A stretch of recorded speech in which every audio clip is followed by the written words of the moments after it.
India শ্রীলঙ্কায় পৌঁছে গেল। শ্রীলঙ্কা যে সিরিজ হবে T20, ODI এবং টেস্ট, আমরা সামনেই দেখতে পাচ্ছি যে গৌতম গম্ভীর তার টিম নিয়ে এয়ারপোর্ট থেকে বেরাচ্ছেন। গৌতম গম্ভীরকে দেখলে কোনো সময় মনে হচ্ছে না সে একজন কোচ, তার লুকটা কিন্তু এখনও অ্যাজ এ ক্রিকেটার।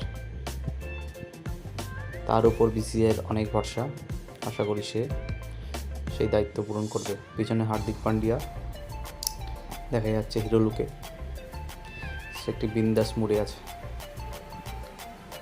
কড়া সিকিউরিটির মধ্যে টিম ইন্ডিয়াকে নিয়ে যাওয়া হচ্ছে বাসে। কিন্তু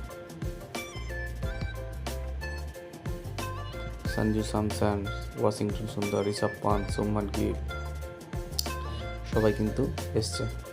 রিঙ্কু সিং, অরিজিৎ সিং, ইয়াং পরাগ, সূর্য কুমার যাদব প্রত্যেকেই কিন্তু টিমের সাথে এসছে। ইয়াং একটা টিম, সুন্দর একটি টিম, যারা আগামী দিনের T20-র ভবিষ্যৎ। এই টিমে কিন্তু হার্দিক পান্ডিয়া ক্যাপ্টেন নয়, এই টিমে কিন্তু সূর্য কুমার যাদব এখন নিউ ক্যাপ্টেন। সূর্য কুমার যাদব কিন্তু আগামী T20 বিশ্বকাপ পর্যন্ত ক্যাপ্টেন্সি করবে।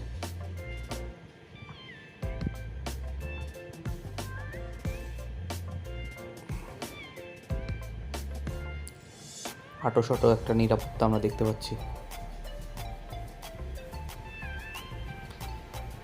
নীল রঙের বাস, লাগেজ এখন বাসে রাখা হচ্ছে। তারপর টিম ইন্ডিয়া কিন্তু বাসে উঠে রওনা দেবে 27 তারিখে। 27-7-24 তারিখে কিন্তু প্রথম ম্যাচ পালেকালেতে প্রথম match India versus Sri Lanka T20।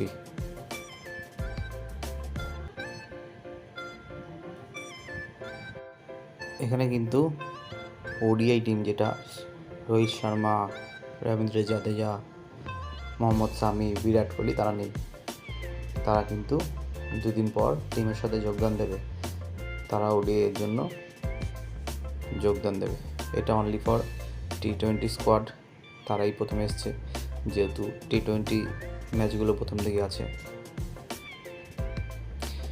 শ্রীলঙ্কার পালেকালে স্টেডিয়ামে প্রথম ম্যাচ 27 তারিখ দিয়ে শুরু হবে।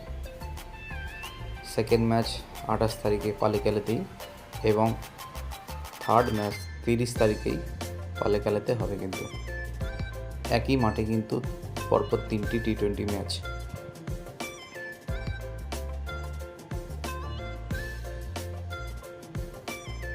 প্রচুর সিকিউরিটি, শ্রীলঙ্কান আর্মি, তারপর শ্রীলঙ্কার পুলিশ সবাই কিন্তু আছে।